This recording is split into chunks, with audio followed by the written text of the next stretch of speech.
It's not a quota-based system, but you're not judged on how many calls you're able to take and how quickly you're able to. I love the word dispatch them. It almost gives like a throwaway, opposite of customer experience. And there's not a company out there live that doesn't say, I don't want to be a customer-centric. I don't want to be a customer-focused or a customer-obsessed organization. Everybody says that, but you've got to actually operationalize them. You've got to say, okay, now tactically, how are we going to execute on that goal? How is that a part of our go-to-market strategy? And so you've talked about operationalizing contact center excellence. What do you mean by that?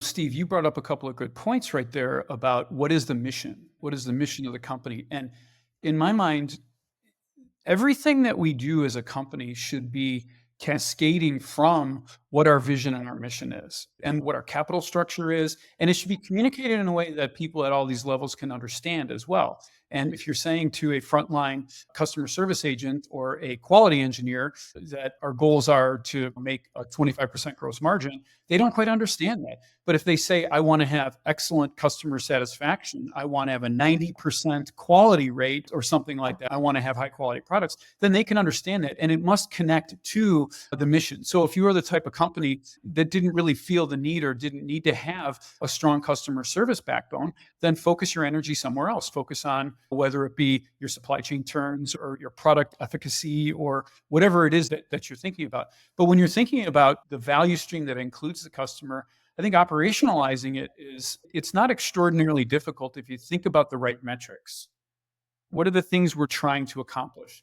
If we're trying to accomplish great service, if we're trying to accomplish single call resolution, if we're trying to accomplish this channel as a revenue generating engine, the customer called with a wanting to buy a $100 product and they ended up with $150 a product or $200 a product. Those things don't happen for free. They require training. They require the inputs to the emboldenment that drives that value. So I think that the right metrics is one. The second one is around how are you training your people? Are you putting them through a 5-day training system on how to use the call center system and how to use the AI bots that are sitting on the screen? Or are you training them in what are the customer demographics that you're actually talking to?